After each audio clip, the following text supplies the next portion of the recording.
everyone. So welcome to the Queer Authors Roundtable. Thank you very much for being here.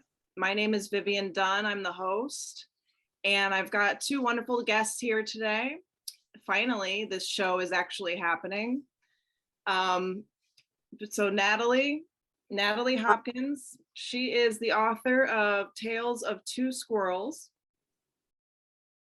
And then I also have Gideon E with the Stag's Blood Prince. It's the first in a trilogy. I believe the second is out already. Correct? Second is out, third in June, Awesome. which is terrifying. When was this published? That was a little less than a year ago, February of last year. See, I don't understand how people are so prolific. You don't. No, it was a terrible mistake on my part.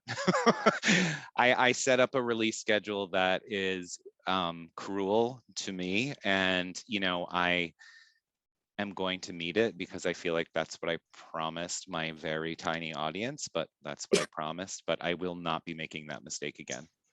All right, so let's actually get into that conversation. So Natalie, I know you're working with a small publisher, right? Well, I'm not sure. Yeah, they're Olympia publishers. I'm not sure what size they are. I have no idea either. I think well, it doesn't matter. You're working with a publisher. Yeah. So you're going to have some different experiences getting yourself published, correct? Yeah, for sure. Oh, I like this because we each bring some different experiences to the table. So that's great. Yeah, a little contrast, right? Yeah, awesome.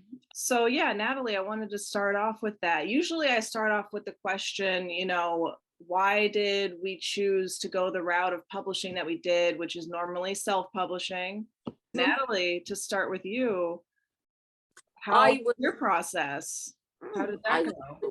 Working full-time at Citizens Advice and doing a lot of other stuff. And I'd looked into it, and as I basically said, I just felt too lazy to self-publish. I was being guided, and I was told that I was going to get a publisher.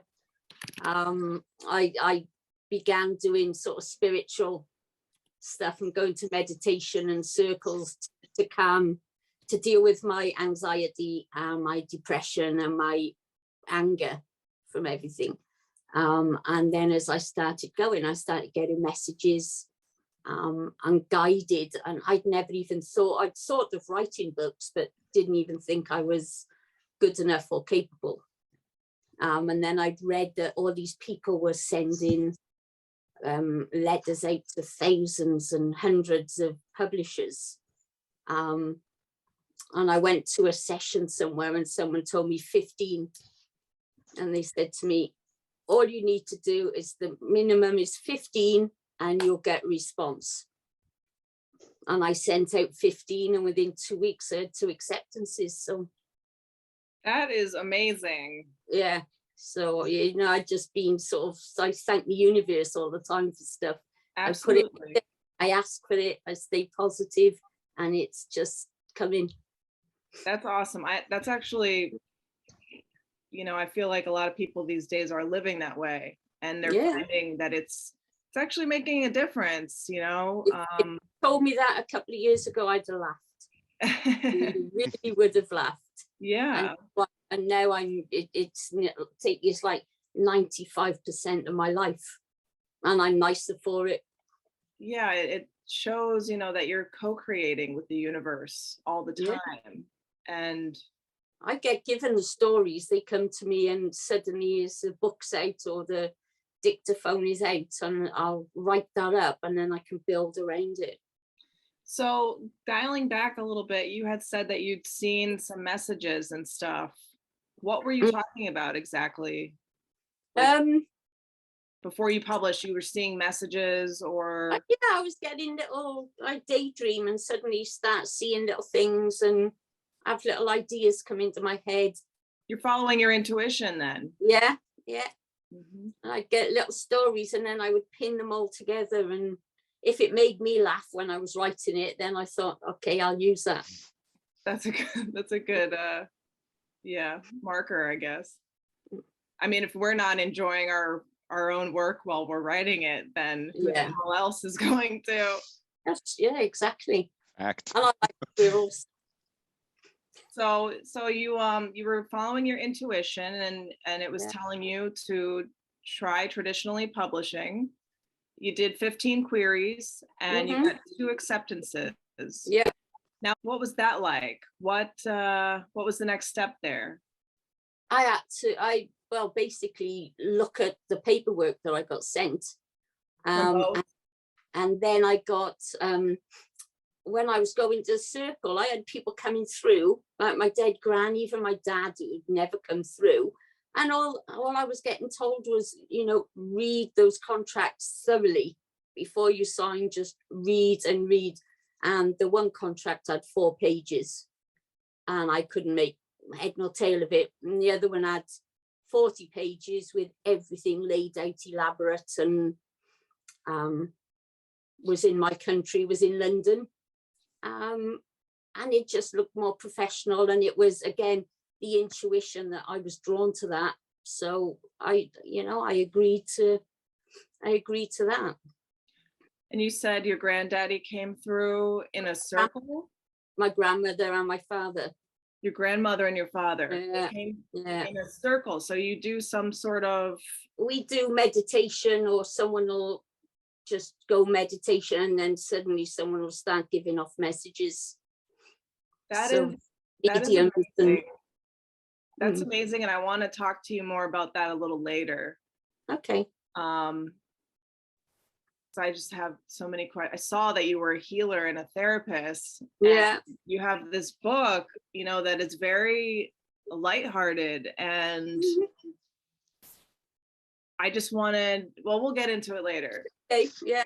Okay. We'll get into that later. We've got time, right? Yeah. Yeah. So you looked at the contracts and you went with your gut on the one that was, it might have looked a little more complicated, but you were... Yeah, I had someone go through the contracts with me. I'd gone through it. My auntie has dealt with all the legal contracts of our family businesses for years. So she went through it with a fine tooth comb before doing anything. And I signed it, submitted it, and then COVID hit. So it took a little bit longer to get out than I initially thought, but I'm really happy with the finished article. So you accepted one publisher's offer. Then what happened after that? Then it was all written out. So then it was making sure that everything was as I wanted it, and then sending it to them for their people to read through it to see if they were happy with it, and making sure that they didn't change. They didn't make any changes. They didn't. No changes. They were quite happy with it. The only thing they wanted to change was the synopsis on the back, because I'd written something, I wasn't happy with it, and I'm like, well, write something for me. So they wrote that on the back. But yeah, I think someone did try changing the spelling to Americanism, and I said, no, I'm British, I want it spelt the way I spell it. Right. Yeah, good for you. And my grammar and everything else. So it's my proofreader alters my grammar. Sure. She called me the queen of the comma. If I could, I'd just put a comma in. So they should be giving me lessons as we've been going along. You don't put a comma in before because, and so I'm learning that. Okay, so there was an editing process, and that's actually kind of rare that they didn't change some things. No, they were quite happy with everything. Then there was a separate contract for the book cover. Okay.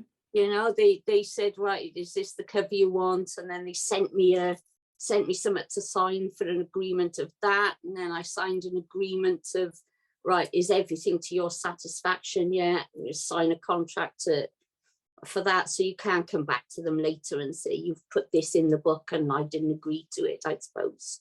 Sure. And then there's, I think, yeah, then there was the bit about the author. So it was broken down into about 4-5 little things. And each one at each process, are you satisfied with that? Are you satisfied with that? The little one, and then once the whole book was done, right, are you satisfied with that? Because once you say yes, it's going into the print. Yeah. So and yeah. how did they help with marketing and everything? How did that go? I know that they've put it out on Twitter. They've put it out. It's like they've put it on Amazon for me. I think it's on Goodreads. They did put it into Waterstones, but you know, and I had copies that I took round to some of the local Waterstones. But I think Waterstones are only interested if you're a big celebrity a lot of the time with some of their books.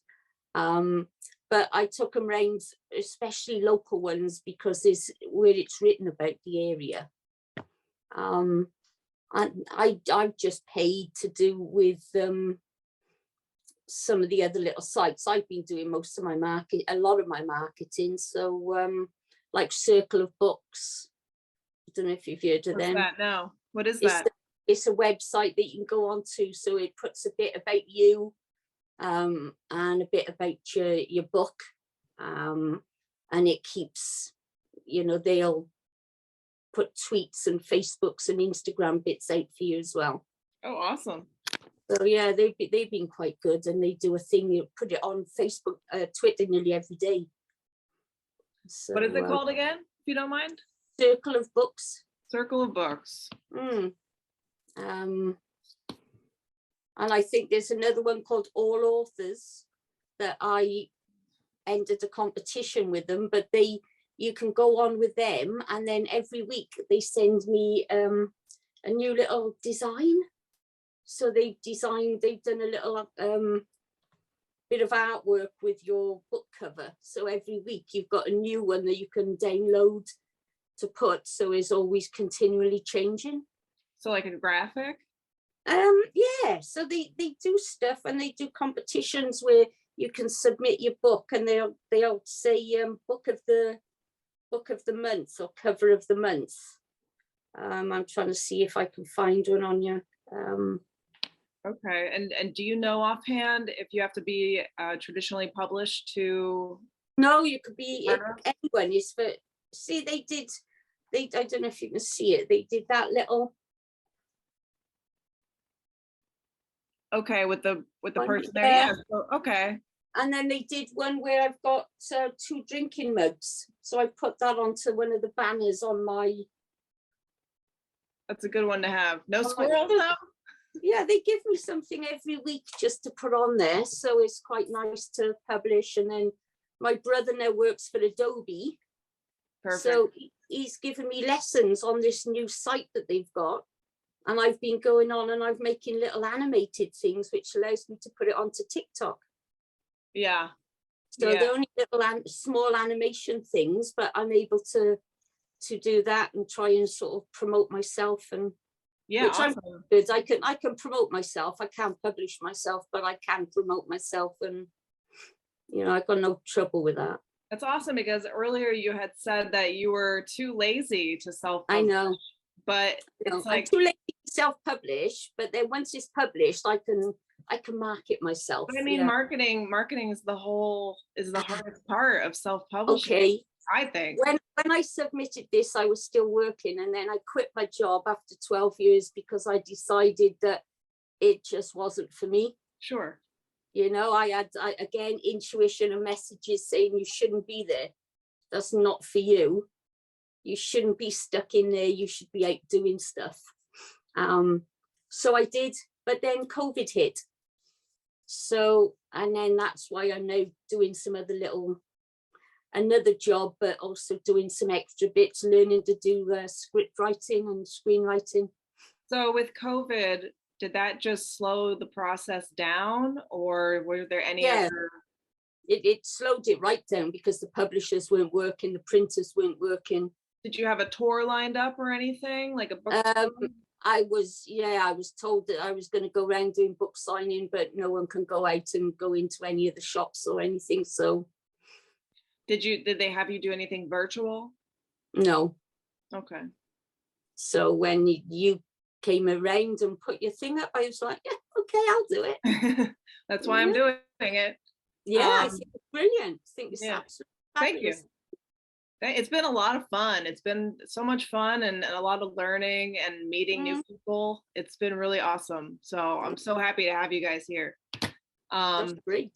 Happy to be so here. Excellent. So that's quite a journey with the traditional publishing. That seems to be like, like the world, the universe just opened up for you. You know, there was a space and you just fit right in, and that's very special. I've been told how many books I'm going to write. Awesome. I've been told what genre they are and what, different, even the colors of the covers. Do you think you can tell me a little bit about me? I'm not that good. You think they have some messages for me? I can do stuff with runes. I can read people's runes. Oh, that's awesome. Sometimes I can do cards.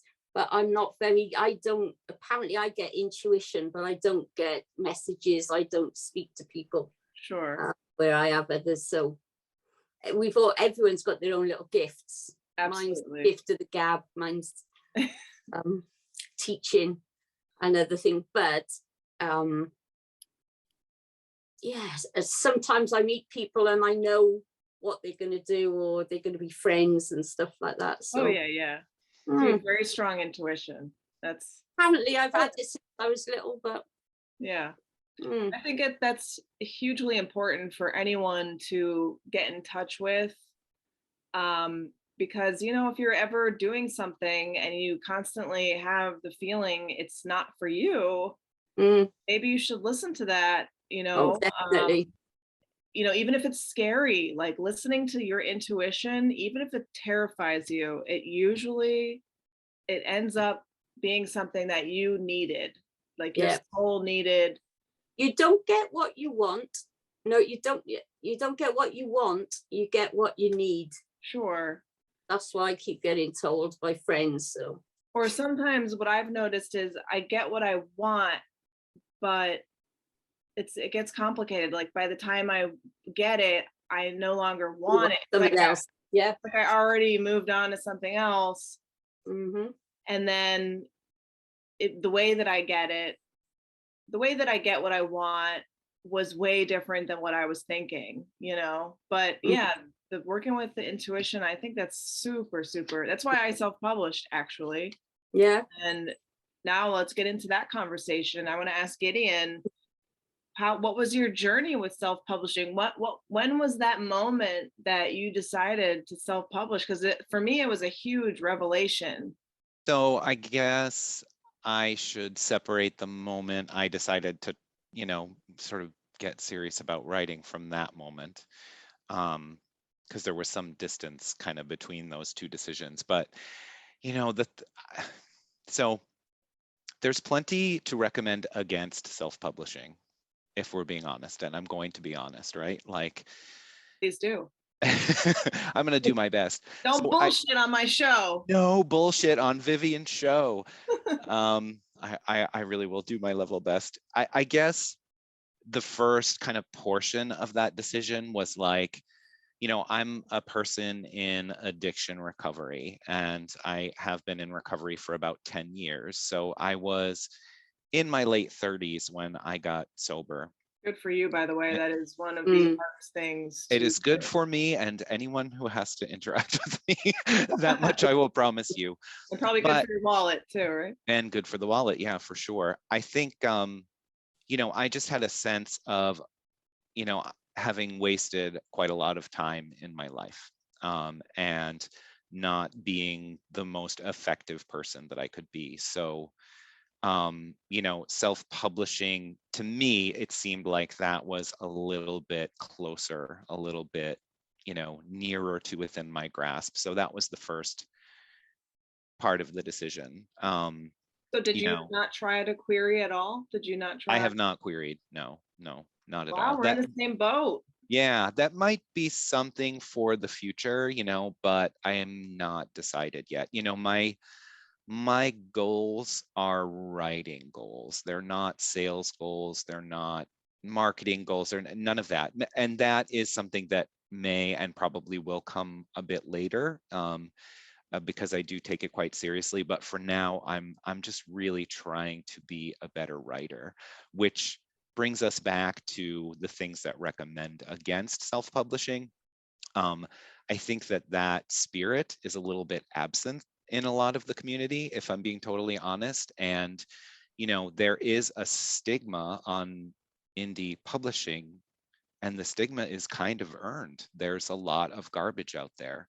So you know, that's fine because there's a lot of traditionally published garbage, right? Oh, I was just gonna say that. There's garbage everywhere. Garbage everywhere. As But there are far as gems the eye everywhere can too. see. Say again? There are gems everywhere too. Absolutely. And so it just made me, it's sort of hard to know if you're going to add to the garbage, and especially when you're just kind of starting out. So I guess I just had to ask myself, one question, which was, can I do this with the resources that I have without embarrassing myself too badly? And I had to think on that quite a long time. And I came to the conclusion, yeah, I could, without embarrassing myself too badly. And I think I've done that.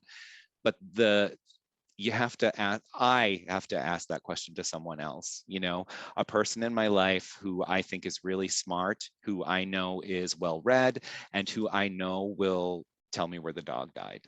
Do you think I can do this without embarrassing myself? And having gotten that yes, I decided that I could, take the writing and like share it with the world. So You know, if I may interject real quick, please. I think that is one of the hugest lessons of self-publishing, is because you're putting it out yourself. Like, you are the only one behind your work. You're the one pushing it out to people, getting it out to readers, and you're the one standing behind it. So that is a good question to ask yourself, like, am I going to embarrass myself? And even if I don't think I'm going to embarrass myself, what if it happens anyway? What if I get embarrassed anyway? Am I prepared to deal with that? So, because you don't have the strength of a traditional publisher behind you. You know what I mean? Exactly. Yeah. So, And there have been so many times in my life where I thought I was not going to embarrass myself, and I did, in like whatever situation, So amen, yeah, so yes. that's why you have to have that person or those people, which is also like very much a recovery idea. So it kind of like works for me. Like, very seldom do I make larger decisions in my life that I don't go, would you please look at this and just tell me if I'm an asshole right now? So same with writing, same with writing. And like, I don't like the term self-published, and I don't like the term independently published, because self and independent that's both bullshit. Like, I have had so much help, you know what I mean, through people that I've met on Twitter, through people that I know in my personal life who have looked at these damn things and told me how to make them better, who have given me a little bit of marketing advice, even though I am terrible at marketing and hate every bloody second of it. It is not my favorite investment of my time. Yeah, it's a At huge all. It's time taker. Yeah, it's hell on earth, and it just is. And I think that, again, that is, I see, you're on Twitter, Natalie's on Twitter, we know the writing community, but I just see so much just like constant like self-promotion. And there's nothing, my criticism of that does not come down to like, oh, don't be egotistical, don't try to sell your book. Like, of course, try to move books. But That's I people's feel goal. like, when are we talking about writing in the writing community? Like, when are we doing that part. Exactly why I wanted to do this, because I just And exactly why I was happy to be here. Exactly. Yes, we just want to talk about books and themes and everything we love about writing, and because we've published, let's talk about that too. So Right, exactly. So, you know, I would, you know, before we started recording, you know, I shared a little bit, there are like at least 500,000 things I would do differently, you know what I mean, between the writing decision and the self-publishing decision, and then between the self-publishing decision and today, there's just scads of things I would do differently. Endless things. But you know, that that's all fine and well and good for next time. yeah, exactly. It's nothing but a learning process. I would assume for both, for publishing traditionally, that's a different type of learning process. And Natalie, you're still marketing, so you're learning stuff there. And then the self-publishing, holy crap, like I said in another episode, I did not know I had the capacity for some of the emotions that came out of me because of this whole process. So it takes a lot of just guts, in my opinion, or stupidity, or a little bit of both. Yeah, I like to for sure think there's a little overlap there between guts and stupidity. There has to be. Has to be. You're ignorant going in. At least I was. And you like your book, your editor likes your book. Maybe the beta readers liked your book, but not everybody's going to like it, so you're going to have to everybody's going to have to deal with the shit at some point. Absolutely. So you started out going into self-publishing. You didn't even query. I queried 7 or 8 times. You didn't even query once. No. I mean, you saved yourself some time, in my opinion. That's time consuming too. It sounds like, I'm obviously by no means am I an expert on it, but that process from the outside and the little research that I've done sounds like ridiculous. And I was like, I don't want to be 93 by the time someone says yes, Yeah, there's that too. I've met people this one girl I did last show, she queried over 300 times. I know, and that's what scared me. Yeah, that's terrifying. And but the fact that she kept doing it was just amazing to me. It's just the grit that she has, just as a person. But yeah, it's just, and then sometimes I'm in the mood to market, and I'm in the mood to write up things like queries, or if I'm job searching, writing up what are they called, cover letters, like sometimes I'm in the mood for that and it's not a big deal. But when I just came off of writing this huge novel that took me like 5 years, and I'm in this creative space still, like the last thing I wanted to do was these query letters. So it's just, I don't know, the whole thing is just a shot in the dark. It's just like guts and stupidity the whole way, in my opinion. I love that. I probably should tattoo it on my chest. Me too. It's so true. And it's the same, querying to me, marketing feels the same way often, and maybe because I set myself like a tight release schedule for this first trilogy, but it's just like, if I have an ounce of creative gas in my fucking tank, like I need to burn that fuel on the writing. I don't need to burn the fuel on telling people why they need to read my book. I mean, it's all out there. And I know that people aren't going to magically discover it, but it's just like, maybe I can turn to that more comfortably in a way that feels less pressured for me, like when I have like a little bit of a catalog built. You know what I mean? I was just going to suggest that, like, maybe when everything's out, you can come up with like a streamlined marketing plan, and maybe your head will be there more. Yeah, absolutely. And it goes back to what we were talking about before. I don't remember if it was while we were recording or not, but we all have different goals. I think Gideon, you had brought it up. We all have different goals for why we're writing our books, you know, like you had said, some people are writing to sell. Some people want to sell books and make money. That's their goal. And then there are people like us. I'm literally writing because there was like a voice inside me that said, you need to write this, you know, and it wouldn't go away. So, you know, but would I like to have readership? Of course, you know, but yeah, you don't necessarily have to, if you're self-publishing and getting out so many books in such a short period of time, that's just what you need to do right now. You know, there's no right or wrong way to do what we're doing. And like, I'm not somebody that sits on my sales constantly. I'm not somebody, we've talked on Twitter, I don't sit on reviews. I don't give a damn. I can't read them anymore. Yeah, it's just whatever. One reason on my birthday in January, well, it was like last week or so. As soon as I said that, I was like, whoa, we're still in January. So anyway, it was my birthday, and this girl who had read and reviewed my novel, you know, she sent me a message saying she had done so. And I was like, thank you very much. You know, I don't read them, but thank you for your time and everything.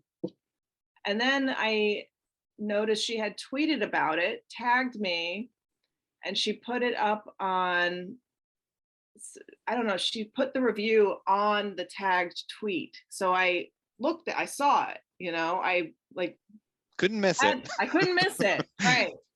And it was a great review, and it was my fucking birthday. So I was like, all right, I'm going to retweet the hell out of this and say that this is a gift from the universe for today.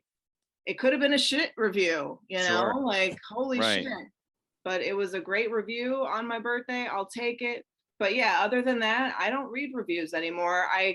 They take you up and down so much. It's not worth it. You totally get off your game. Right. At least I did. Especially if you are one of those people that's going to be right on top of them. You know, it just, there's no way. It's just like a 50-50, like, am I going to have a good day, bad day? And it's like, I don't need to mess with that stuff. I'm already going to have a good day or a bad day. I don't need to worry about what, like, some person who I don't know who they are, you know what I mean? Who are, So, but same with sales, right? Like, I don't want to sit on that. And like, I may have goals, 5-year, 10-year goals for this to be a bigger part of my income stream, maybe even to be the main source of my income. But the point is that, you know, in December of 2019, I decided I was going to take writing more seriously and like devote a serious chunk of my day to it every single day. And, you know, people read my books every day. I just like could jump out the window with excitement to know that. And, you know, I don't need to sell 100 books a day, but people are putting my stupid book in their eyeballs every single day. Yeah, even having, you know, one reader a month is some kind of miracle, in my opinion. Like, that's ridiculous. That somebody would take the time to actually stay with me and through this journey. And it's crazy. It's really a magical thing being an author. I agree. So yeah, I wonder if I have any other questions about the self-publishing. Fabulous to see your name on a cover. I think is absolutely amazing just to see my name on a cover. Because it's not my name though. It's a pen name, but no, it's even more thrilling, I think. Yeah, it's but the just fantasy is my real name. When I've got other things that I'm doing in the pipeline, I really can't put my own name on it. Yeah.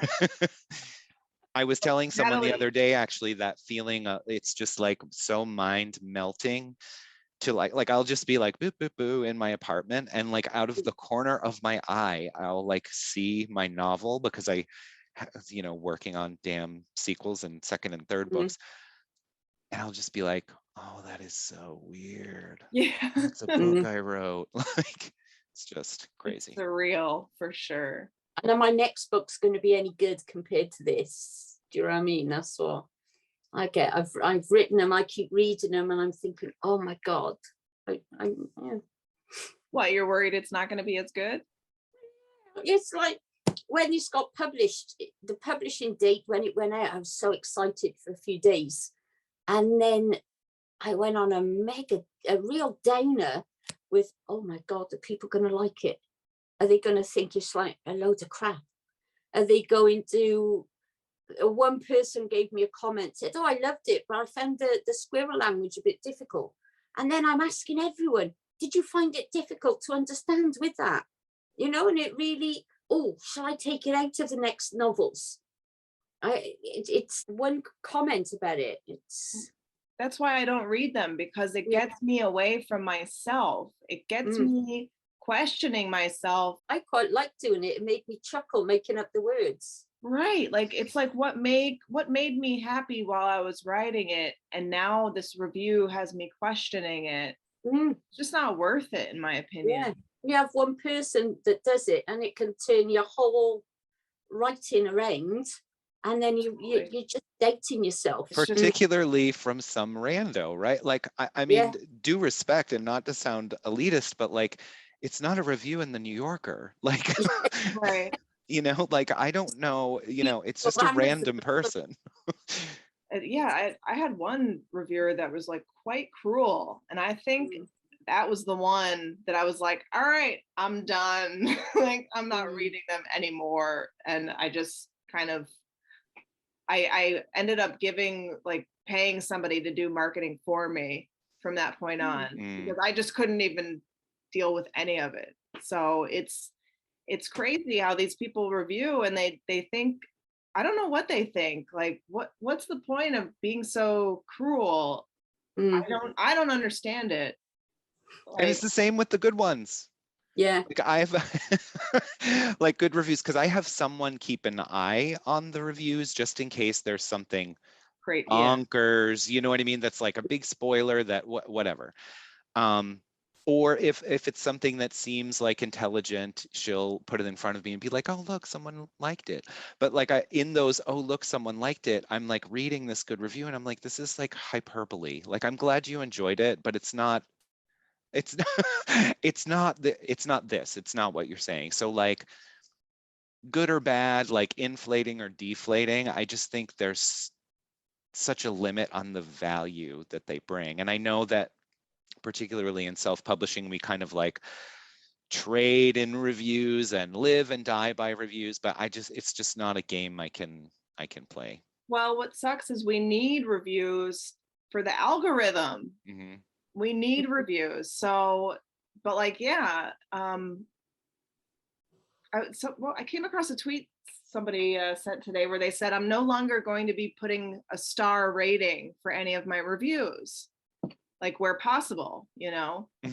I'm just going to write the words and that's it. And I thought that was brilliant, because a 3-star review for somebody might be a shit review, but then for another person, their 3 stars might be, this book was amazing, but maybe it didn't quite meet, you know, their, you know, standard for 4 or 5 stars. So it's like, it's so subjective. So yeah, the star thing is really weird, isn't it? Because it's like, I see a 5-star review for my book and I'm like, no, it isn't. Like, I love my book, you know what I mean? Like, it's genre fiction. Like, yeah, but settle down. Somebody's opinion was that it was a 5-star book. I mean, I guess I'll allow it, but you know what I'm saying? Like, I'm so with you on the subjectivity of it. Like, exactly. Like, you know, if I give someone a 4-star review, I really liked your book. You know, I like really liked it. And there are people, I see them on Twitter all the time, writers who, you know, complaining about a 4-star review, a 3-star review. I just don't, you know. It's all very subjective. Unfortunately, we have to have it for the freaking algorithm. You know, Amazon wants to promote a book that's been reviewed more, you know, the more the better. yeah, a lot of people, they look at reviews. Like I look when I'm buying, something stupid for my kitchen, I'm looking at reviews for it. I'm not necessarily believing all of them. And some of them I think are harsh, Sure. like they gave the product, 1 star because the packaging was too tight or something, like it could be totally unrelated to the actual product. And we actually have a question. I see many readers explain what their star rating means. Subjective. Yeah, Ashley's saying on Goodreads, she sees many readers explain what their star rating means subjectively. And it's just, to me, that's just like a little, I don't know, I could do without the stars. Like just say what you want to say about the book and have that review count. And that's that. I'm with you. Let's do it. Let's change the world. Let's just change everything. Yeah. Yeah. I'm quite happy to get a nice comment. What was that? I'm quite happy to get a nice comment. Right. Amazon's algorithm wants to sell books. Ashley says, how will the algorithms work without the numbers though? LOL. It sucks because it won't. The algorithm wants to sell. Amazon wants to make a profit as a company. So the algorithm is, oh, the more people that give this 5 stars, it must be a good product. Let's push this more. So it'll recommend it more, So unfortunately, reviews and stars is something that we have to get used to and deal with, find a way to deal with it on our own, It's exhausting. It is very exhausting. It's been an exhausting year for sure. It's like, damn, I wish I fucking did this when I was in my young 20s, like, Same. But no, I had to be out partying, drinking, and having a great time. And now I'm like, oh my God, I'm so tired. It's taken those years to get the experience to put in the books. Very true. Very true. So my misspent youth is going into some of the books. Oh, mine is, yes. Yeah, so. And that we're going to get into as well.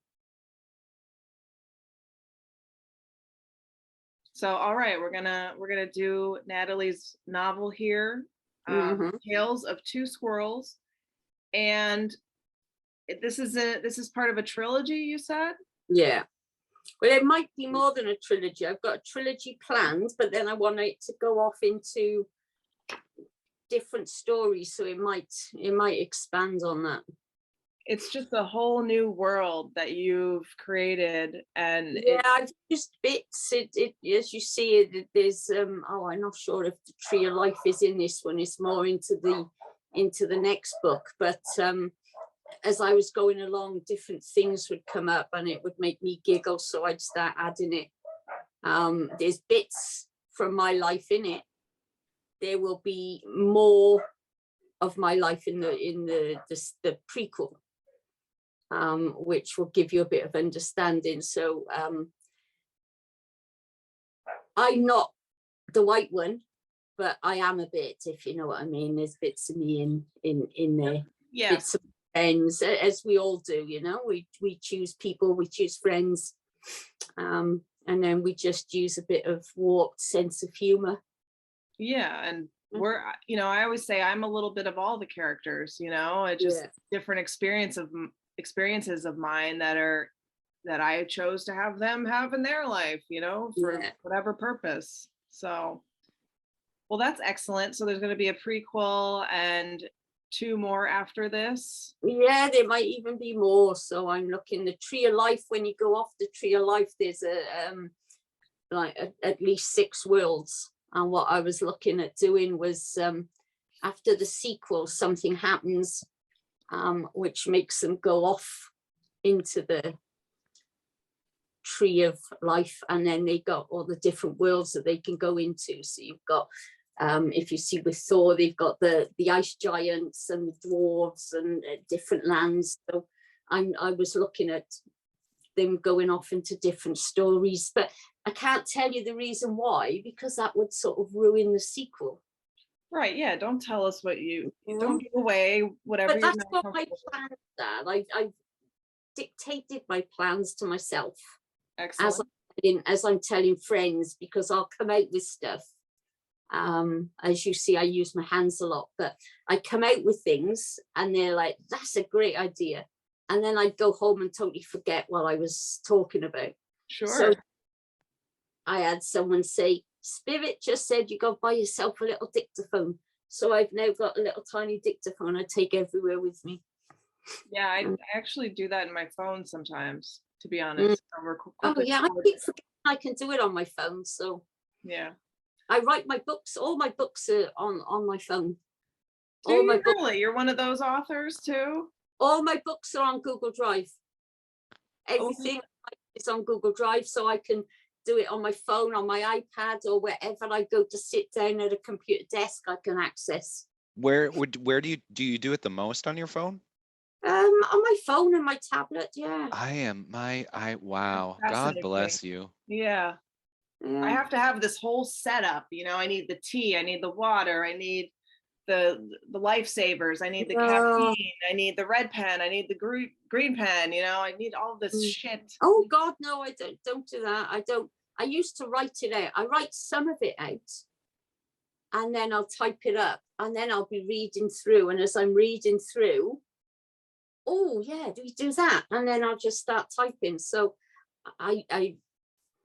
the second book I had, the sequel I've had sort of plotted, but I didn't plot this book. I didn't plot the first book. I don't plot them. I write as I go along, and what comes into my head, and then I'll merge them. So I write the main storyline, and I'll think, right, these little episodes off, and then I can slot them in. That's I know amazing to me. my mind works.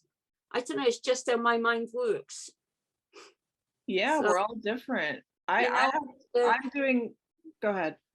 Oh, mine was the main story of them falling in love, but then they go off to have a date, or they go to London, or they go to Cardiff Pride, and they go off doing other little things, and then I slot them into the main story as it's going along, and then I get Claire to read it to make sure that it makes sense.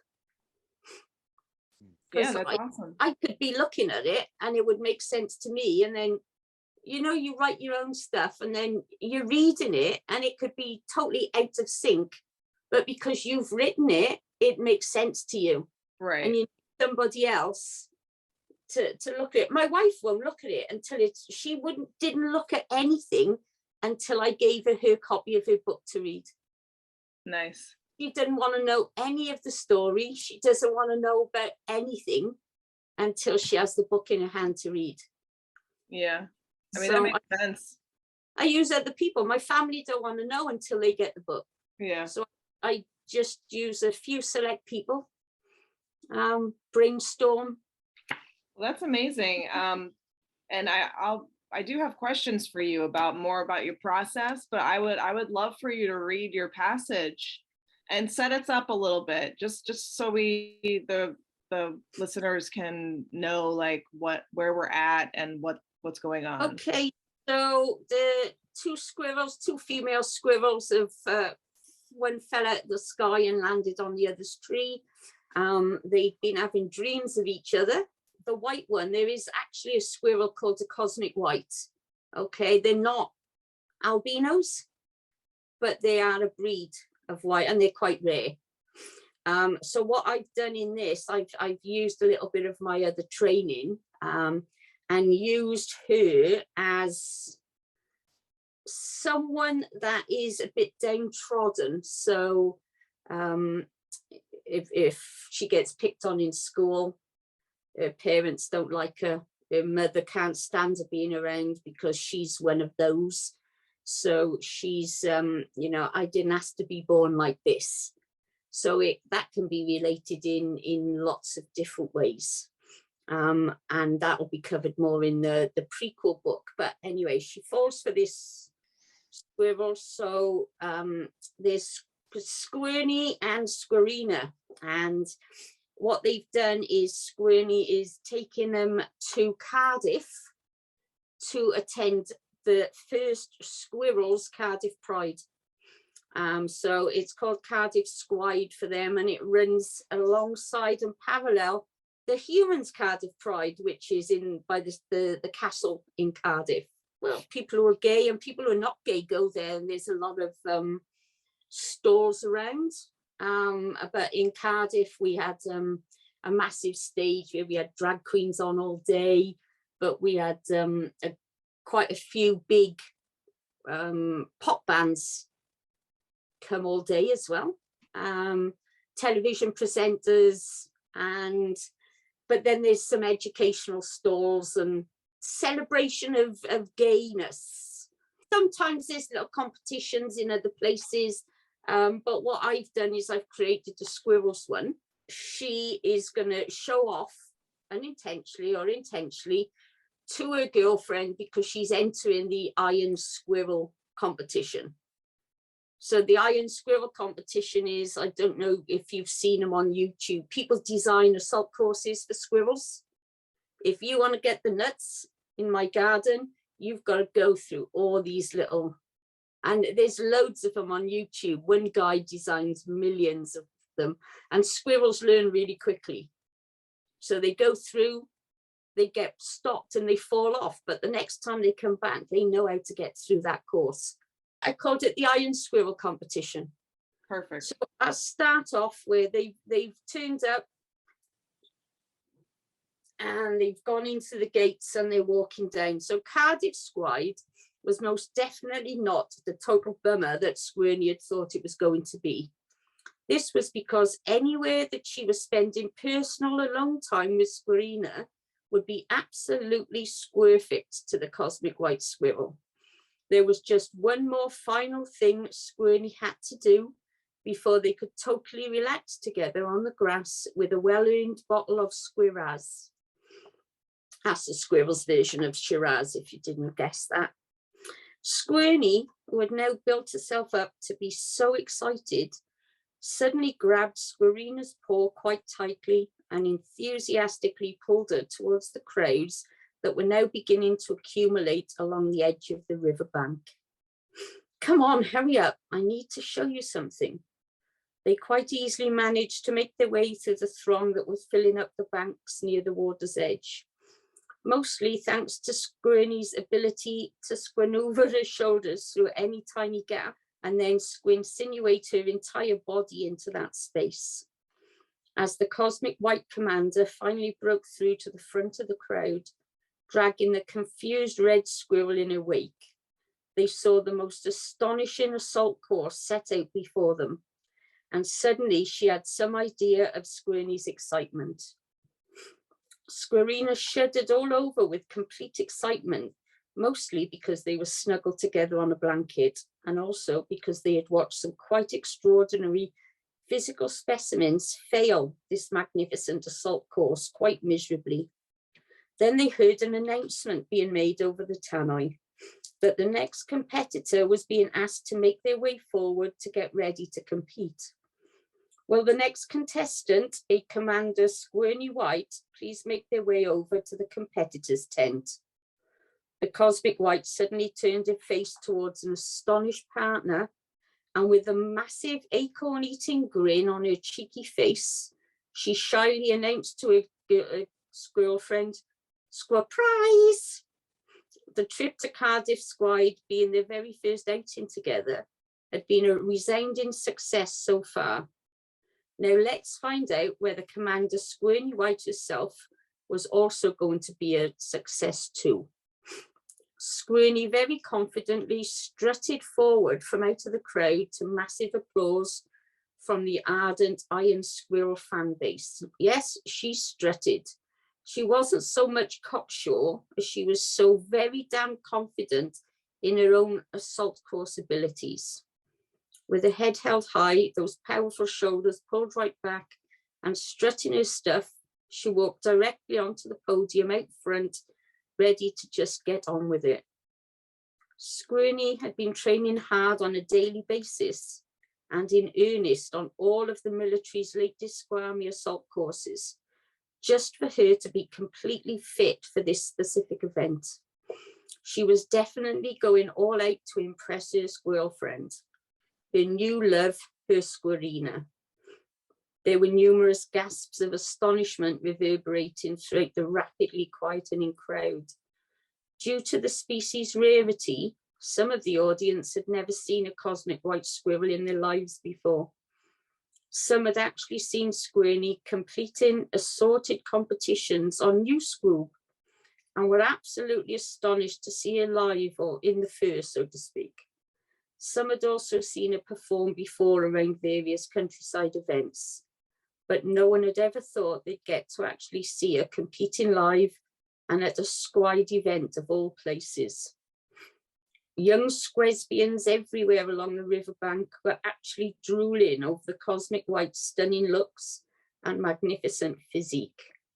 Many had their squammers on their phones out and were videoing or taking quick scrap shots of her to show to their friends and family. The mutterings of appreciation and total adoration that rolled throughout the entire crowd made Squirrel feel so very proud of her Squirrel. Yes, she thought to herself, all of you can just squad off because that cosmic white squirrel, yes, that absolutely beautiful squirrel stood over there. Well, she's mine. Oh yes, all mine. She'd never been more proud of anything or anyone in her entire life. So she just stood there with a massive smirk plastered all over her petite little mouth, and with a twinkle gleaming in her black eyes, her ear tufts and fluffy tail would twitch into the high heavens. She was so stimulated and excited, she couldn't wait to watch her Squirrel's performance. If it was anything like the exhibitions she'd seen on Newsgroup, then they were in for one heck of a show. Squirrel had never seen her friend look so happy and in love. As she and her mate, she hadn't even bothered to remember the name or even introduce her to all the others properly. Well, what's the point? She'd soon be discarded her. Sidling up to her, but her primary focus remained completely fixated on those rippling white muscles across the water. She half-heartedly joined in the conversation going on around her. But her dark eyes, well, they never once left that goddamn beautiful cosmic white commander. She knew that Squirrel had been watching the other competitors with that laser beam wrapped as attention for detail she was so very well known for. She had memorized every tiny nuance of this assault course, every dip, turn, and treacherous portion. Squirrel could see the internal calculations going on behind those golden orbs of hers. Her beautiful body was coiled like a tightly wound spring ready to pounce. However, as soon as the judges asked her if she was ready to begin, she produced from out of nowhere, God knows where, because she had nowhere to hide it, but she produced it anyway, a colourful silk scarf. Actually, Squirrel thought, that's one of my bloody silk scarves. That one thought made her grin spread even broader. Anyway, I deviate. She produced the exquisite silk scarf, and just like John Scrambo in Scrambo's First Blood, she smoothed it out and slowly tied it around her forehead. She looked just like one of those squites of old who wore their damsels' favours on their lances to show everyone whose honour they were jousting for. Turning to look at the judges once she was ready, she nodded her assent and inhaled deeply. The whistle blew for her to commence, and immediately she was off, leaping forward off her powerful back feet, shimmying swiftly up the pole, and like a perfect tightrope walker, she was running across the thin rope that was stretched taut between two branches. Launching herself onto the cargo net and scrambling across it as if it was nothing but an inconsequential interference in her path. She then slipped away easily through the 10 sticks that looked like a dog assault course, jumped across the unstable platforms that were swaying and spinning with absolutely no problem for her athletic skills. Then after all of that was achieved, and once she'd reached the far side of the river, she had to dive into the swiftly flowing river squash and swim herself smoothly back across. She made that river swim seem just like an outing to Squarry Island. She swam fast and strong, her body totally sleek and undulating just like an otter, also using her tail as a rudder. Then upon reaching the other side, she launched herself from the water just like a cruise missile and ran the remaining stretch in record time, reaching out and ringing the bell at the finish line to stop the countdown. There was complete and utter silence as the time was immediately displayed on the board, and loud gasps of sheer amazement ran through the crowd. Not only had she trounced everyone else in the competition, but she had broken the Welsh, British, European and world records all in one attempt. As this announcement was being made, the crowd erupted with cheers and roars of approval. But Squirrel couldn't hear a thing. She found that she only had eyes for one thing. She scanned through the massed crowd until her eyes alighted on the vision that was Squirrel, and her face lit up as she jumped in leaps and bounds from the main stage, ran across the rope bridge to the opposite side of the riverbank until she was able to grab her girlfriend in her powerful arms, swung her around in sheer excitement, kissing her face all over with such love and attention. Then as she put her feet back down on the ground, she undid the silk scarf from around her forehead, grabbed her darling's paw and returned the token of Squab to its owner.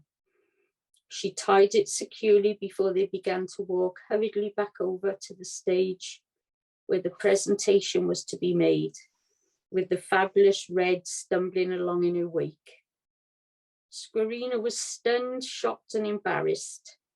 Squirrel was actually making her the focus of attention when all the worshipping eyes should truthfully be focused solely on the magnificent cosmic white squirrel alone.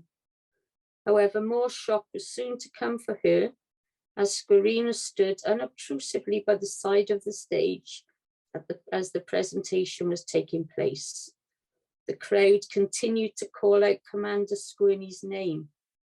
She tentatively walked forward, those exquisite shoulders hunched forward, attempting to make herself seem smaller and make herself less the focus of everyone's attention.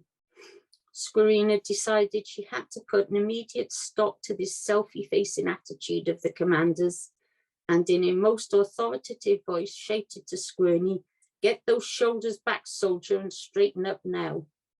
Squirrel did just that, but not before she also turned to her girlfriend, smirking, and added, "I'll straighten up when you finally do, sweetie." Then she strutted off up the steps to receive her award with the biggest acorn-eating grin anyone had ever seen on her fluffy white face.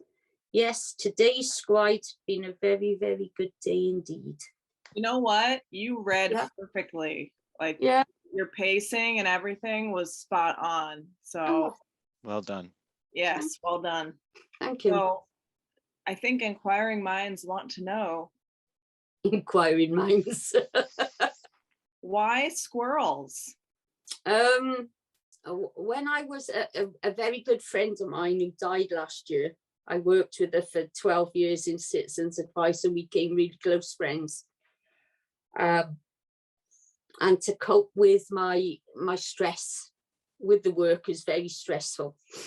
And I would sometimes then say to people, if I put my headphones in, I want you all to leave me alone, because I put a little meditation on to try and calm down. So I've been looking at, do you know AO3? It's a writing platform that people do for fan fiction and stuff. Andrea, because I used to just make up little stories for her. So she said, what you should do is write it down.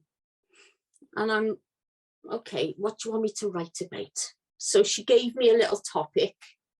And then I said, what shall I write about? And sometimes at lunch we'd go outside and there would be loads of squirrels running around. And I really like squirrels. I have them in my back garden. My mother has them there. And I just thought, that's it. I could write about squirrels.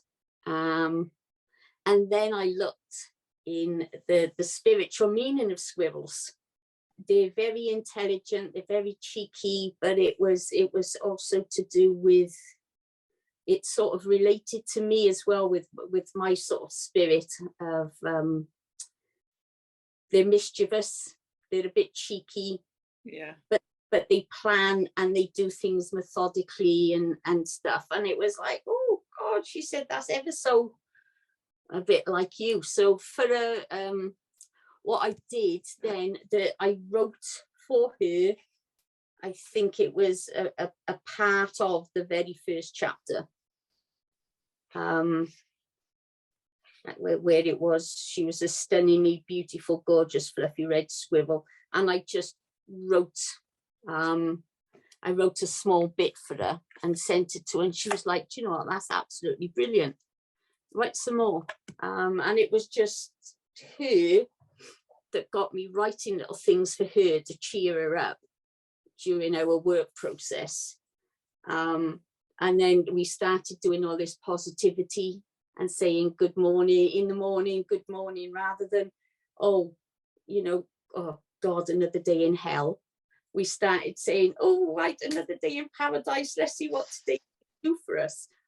And it changed our mindsets as well.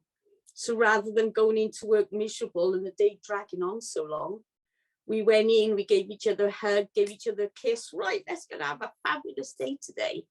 And it totally changed. Even our boss came out and was like, what is up with you two? And I put all little positivity things on the walls. And it was just then when I got bored or when I had time off, instead of doing something else or wasting my time, I'd sit there and just start adding to this and sit there giggling and excellent. Just went from there, really. So the squirrels are like not only a fond memory, but you kind of vibrate with their energy. They're kind of like positive, upbeat, you know, mischievousness and. I agree that squirrels are cute. I love them because they're adorable. I know some people think like, oh, these are rodents in my garden or whatever, but they're adorable and they're super industrious. Like squirrels are busy little buggers, and I think they're unbelievable. I could watch a squirrel all day. Intelligent, so intelligent. Really are. Yeah, I definitely watch squirrels outside my window. Yeah, my mother has a load out of back and we'll sit in her bedroom just watching them up and down. She's got a feeder for the birds and then she's got a specific one for the squirrels. Like you never know what they're going to do. No. Like, they're twitching all over the place and fascinating little creatures. Yeah. So, and then because of that, it took me that they're out in the countryside where all the trees are, but then there's badgers there and there's all the other wildlife animals. Sure. I based it around where I grew up, where my granddad had a farm. Okay. So it's quite a well-known area in the UK where all the Roman, we have a Roman amphitheatre there, and there was a huge Roman fortress there. It was the Roman fortress of Isca. And people now are still finding, they're in their farms or their houses, they'll dig up stuff and they'll find a swimming pool or a mosaic in their garden, and it's still, even now they're still finding stuff around there. So I think it's lovely. Like I learned magical area. Yeah, it's really lovely. So I thought I'd use it. Did you have to research a lot about squirrels? I did do some research, especially when I was looking and I wanted to see if there was a white one. And I found it on a site in America. There's I'm not sure the state that they're in, but there is a place that they've almost got like a little refuge or something for, and that's where I got the cosmic white. So the cosmic white squirrel does exist. It does exist, and it's in America. That kind of goes into the next question. You made up this whole like squirrel language, which I thought it was super clever and very cute. And then I was thinking like, oh my God, did she have to like keep a list of which words she changed or? So wouldn't you? You'd have thought that I did. But you didn't, I bet. No. And I had to go through the book later to write down which ones I did. Okay. all the squirrels, their names begin with an SQU. Yeah. All of, and I'll think, oh yeah, the SQU will fit nicely on that. There's some words that it won't. And there's some words that when I'm saying it in my head, it just trips off the tongue. Yeah. So it's more how you're hearing them or how they feel in your mouth. Yeah. And less about like, it's because I a little bit I was like, okay, so are there like rules to which words other than the names are changed in that way? How I was saying it to myself and then how it would trip off the tongue with it altered. So I knew that in any conversations with them, there were going to be some. I tried overthinking it. So I tried doing it. And then it was like, no, that just sounds really stupid. So then I would talk and think, that's the word. That's the one I need to change. Could be a writer's slogan. I tried overthinking it. Yeah, too much overthinking is too much, you know. I get accused of that a lot. Stop overthinking things. Just do it.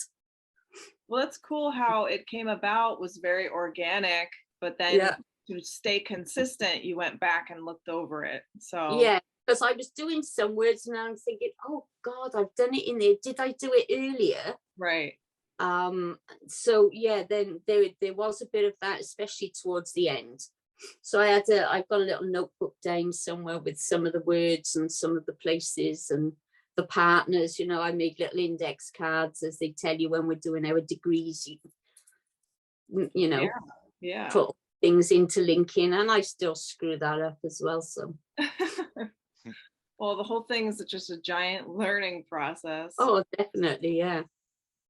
But I think that's best, that it happened naturally. And then, you know, as an author, you do realize you have to be consistent throughout your novel. You know what some people are like, you know, when they read, I'm like it. If I find spelling mistakes, I'll start circling them.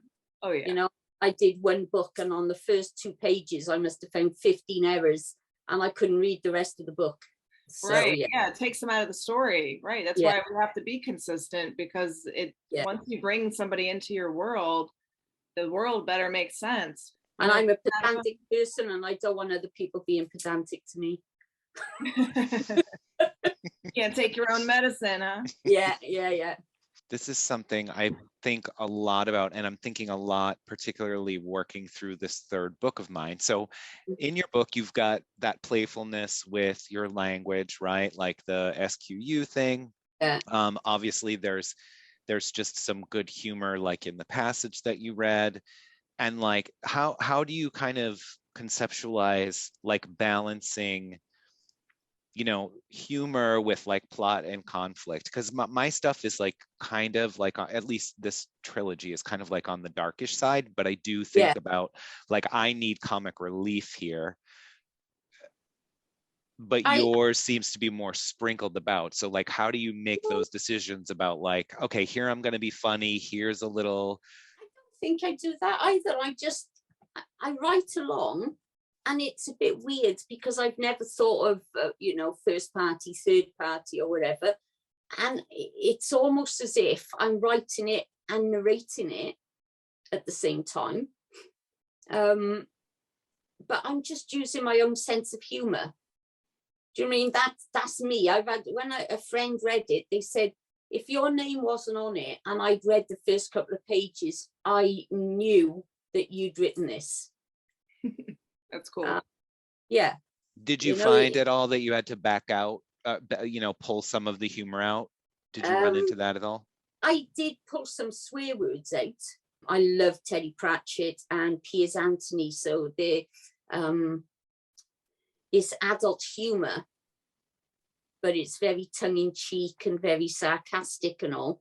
But then I also wanted to get a point across. So it was going towards young adults. So there were certain things I had to take out. As I say, when I'm not writing fantasy, I'm writing things that are a bit more erotic.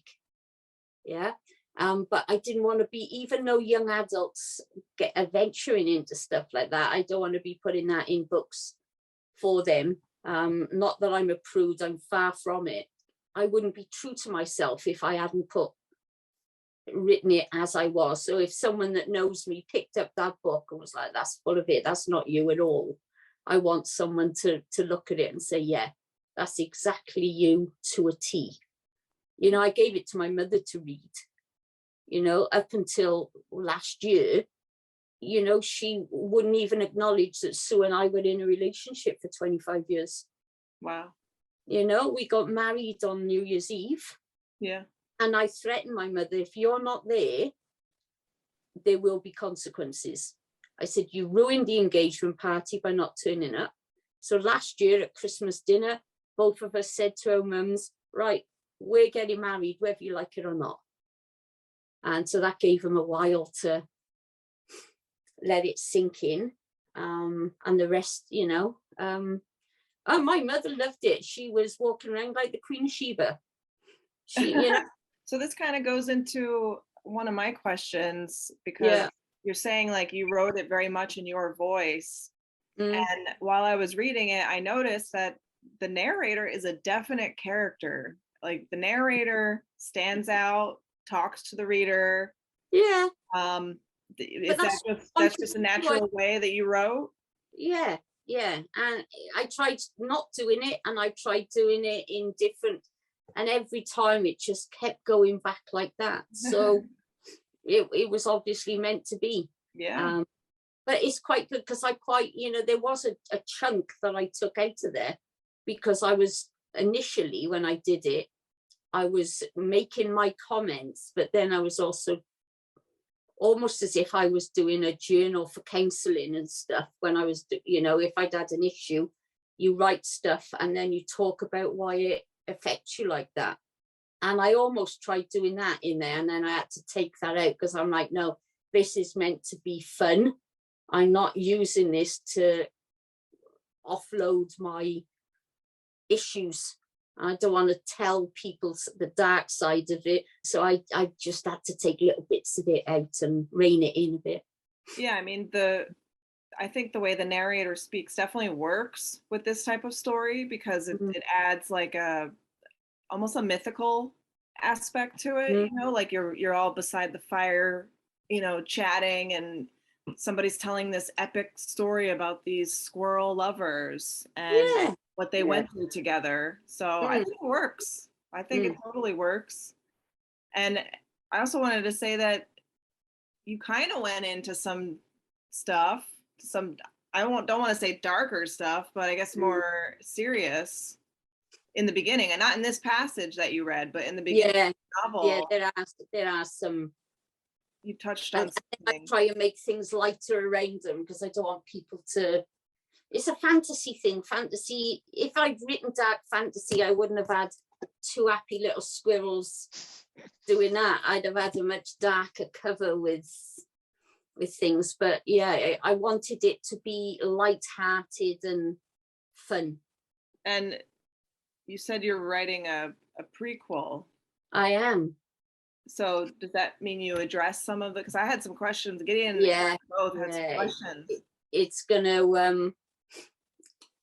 She is a very, as you read in there, she's a very special squirrel, the white one, but she doesn't know why yet.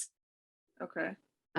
So things in the first one, you'll find out about her upbringing, and what made her the way she is.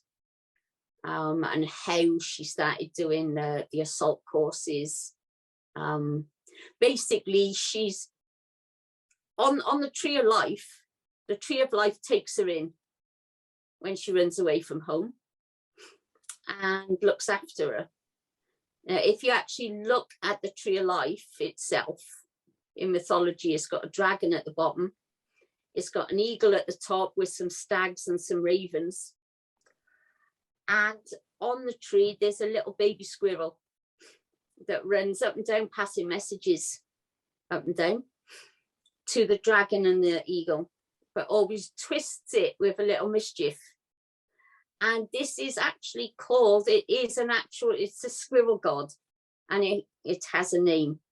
So what I've done is I've brought her in, as she's going to be the avatar of the squirrel god. Perfect. And she's doing tasks in order for her to gain the magic of the squirrel god. Oh.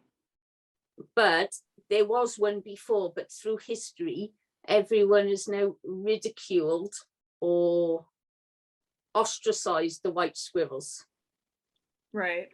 So when she's born, her mother thinks, oh God, what have I got? And so she's not had a very good upbringing. She's had a really bad childhood. She's bullied on every single quarter. She's pushed out, she's beaten up. So she has to be a strong fighter. But when she gets into her career, so she's a strong fighter, but then on the other side, you see that sometimes she puts her head down and her shoulders down because she hasn't got that personal confidence. When she's doing her job that she's good at, she's got loads of confidence. But when it comes to herself and her personal life, she hasn't quite got that confidence.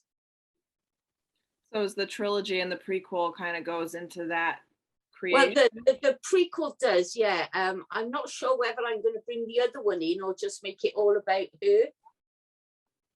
her. But I've written lots, yeah, I've plotted it all. But I'm not sure what to do, whether I bring the other one in as her childhood interspersed in with it so we can see how they both grow up. So you did ask the question about how did she have kits and she left them. In the first book, it'll show that there's an unwritten rule that every female squirrel has to have a kit to keep the breed of squirrels going. Yeah. All right. Now, she wants to join the army, but they won't have her in unless she's given birth to a kit to keep everything going. She doesn't want to, and she's somewhere training, and this one squirrel who's a cocky thing, he thinks he's it. He's very much based on my dad and my mum, but he keeps on and on and on. So she's like, yeah, we'll have them, but don't think that I'm going to stay and look after them. You know, if you want them, you all look after them. And he thinks that when she's given birth, she'll stay, but she doesn't, because she doesn't particularly want kids. She's not maternal. She doesn't want them, but she's doing what she has to do. Yeah. Gotcha. But hopefully I'll cover then that, you know, because it's one of those ones where people think that because you're female, oh, haven't you got any kids? No. Oh, I love you. Yeah. I didn't want any, you know, again, I can base that on myself. Yeah, same. You know, I never wanted any. I can just about look after myself. Seriously. I can barely keep my life together, like, let alone another one. If I didn't have to, I'd be living in a cardboard box, probably. I never wanted any. Quite happy with cats and dogs. Yeah. Can just about look after myself. So yeah, I find it weird. You know, I feel sorry for my mum. I'm sure my mother would have loved grandchildren. But I said, well, you know, there's my brother there, but he's not interested in settling down and having kids either. So, you know, God, this is like a blooming counselling session as well, isn't it? Well, it might get worse, just so you know. I was going to say, because the way that you breezed over it in this, it's such a heavy topic, you know, and the way that you breezed over it in this first couple of chapters. I was like, well, wait, like what's going on with that? You know, what? I had planned to write it. I'd already planned to put that into the other one. So it was, you know, it's just. So that doesn't come back in this one? No. Okay. But it will be in the next one. Okay. It'll be it's in the prequel and the sequel, but not in. Because that's not the focus, which I understand. Yeah, the focus of this one is them getting together and falling in love. Right, right. The focus of the first one is how she gets to be who she is. The sequel is based on what happens in here in the first one and how events. Yeah, because you probably haven't got to the bit yet, but the red one has got a daughter who's a little bit of a minx in this one. and her ex-husband. So yeah, it'll all. Kind of funny how these squirrels have it's good that they're showing like very difficult human situations. Yeah. But they're doing it in I don't want to say a lighthearted way, but I'm trying to point out discriminationary issues in it. Yeah. So when these young adults are reading it, they can realize, oh my God, in the first book, I've got, why are you bullying them? Because I can. And then someone could probably read that and look at it and think, oh my God, that's exactly what I'm doing to them. Yeah. Or what done to me.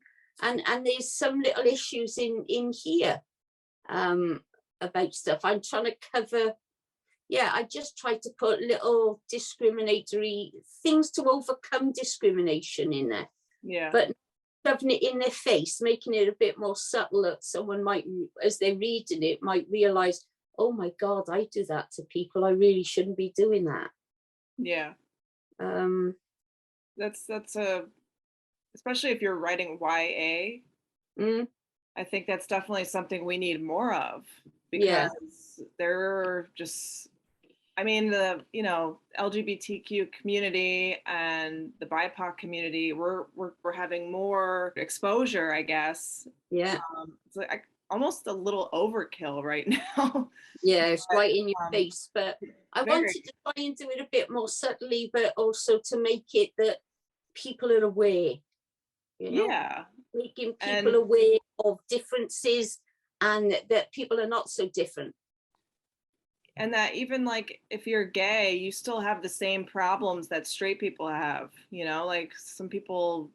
The only thing different is what you do in the bedroom. Right, like the only thing. Seriously, that's the only thing that's different in life. It is. But a lot of people, when they write gay stories, it's like all about it being gay. It's like them coming out, them struggling with it, which needs to be told as well, but I feel like this kind of opens it up and shows like it doesn't even talk really about, there's a little bit about her being like keeping it to herself that she was interested in a female squirrel. But it's totally normal, in this book, and the problems they have are anybody could have these problems. So I think that's important to have. I was just going to mention, I don't have any interest in writing anything about homophobia. Like my worlds, this could change, but they're generally homophobia free. Not, it's clearly a really important topic, and I'm not, my suggestion isn't like there's no homophobia, problem solved, but it's just not of particular interest to me necessarily. It's just not that thing I want to push at. Yeah. Because we have other problems, guys, like Vivian said. Yeah, we actually do. Yeah, life stuff. The only reason I have a little bit of stuff is because mine takes place it's a historical fiction, so it took place in 1924, but the story itself is not about the gayness. But I do have to have a little bit of, she couldn't just come out, everybody, because that just wasn't a thing you did. So exactly. But yeah, I've grown up with the discrimination. I've been,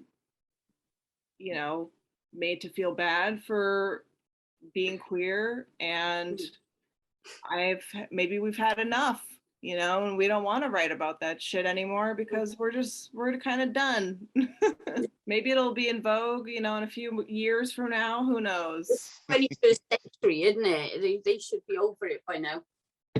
Yeah, I've been saying that for 30 years, 25 years now.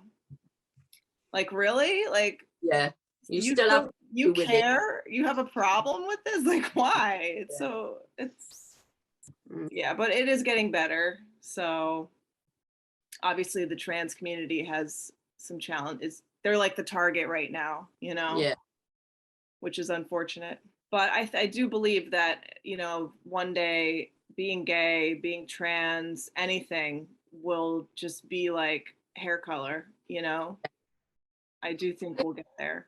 We've got a foster child in the family, and at my wedding, there was my cousin's girlfriend's daughter now wants to be called Simon. So I have no problem calling him Simon. But she went up, she said, "Who's that over there?" And I said, "Oh, that's Simon."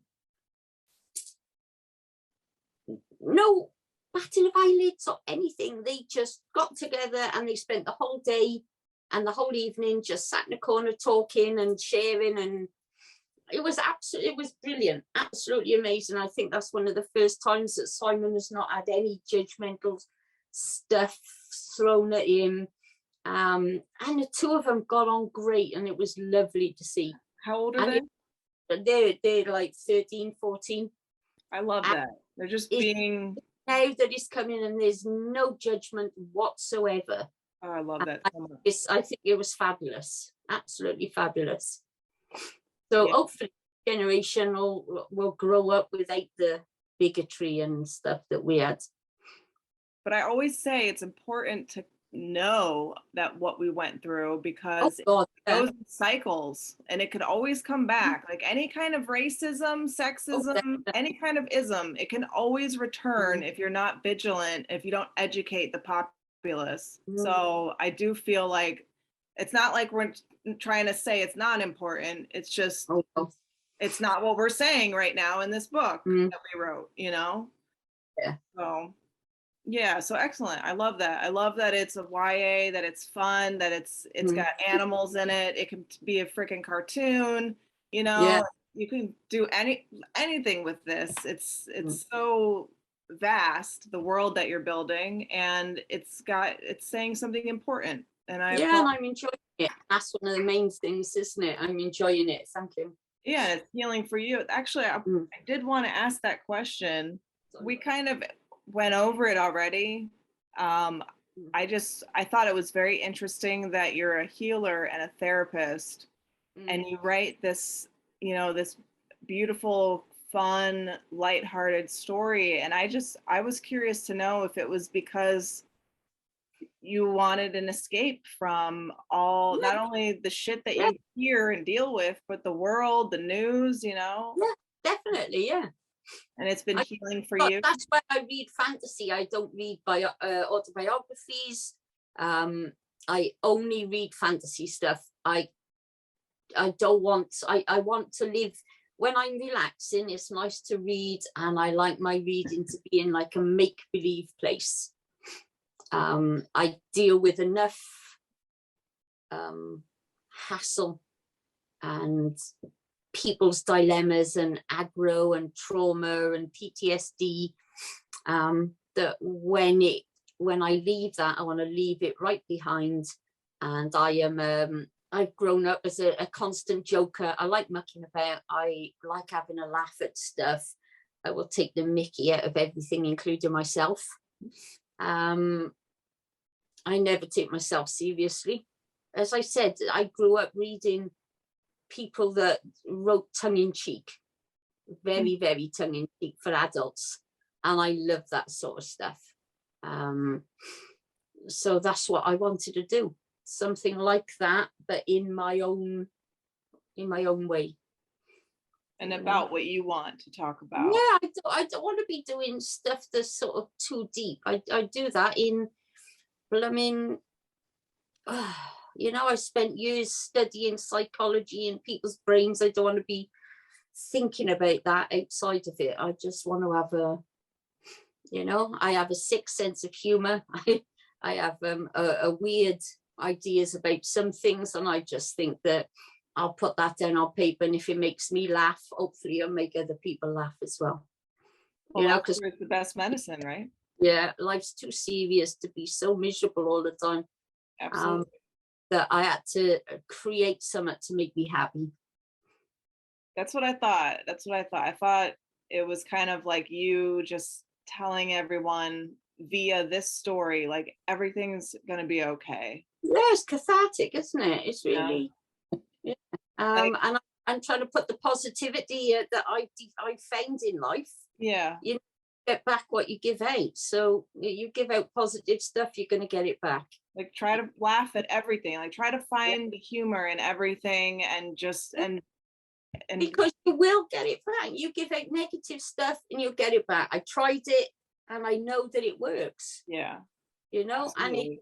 and I had the negative side for so long until I realized, and then once I started doing it the other way, That's really amazing. I'm really happy for you. it's totally changed. Yeah. The last 2-3 years, my life is totally different from what it's been for 5 decades. That's amazing. That is amazing. And it's amazing what you guys said to your moms. Yeah. They came around a little bit. Yeah. Both at the party, they both had a great time together. You know, and they were both walking around us, our daughters over there. You know, you'd have thought it was their party. That's awesome. And we even got married when it was COVID. We were allowed to have the party. Everything worked out that we could have whatever we wanted. We put it out there. It was going to be fine.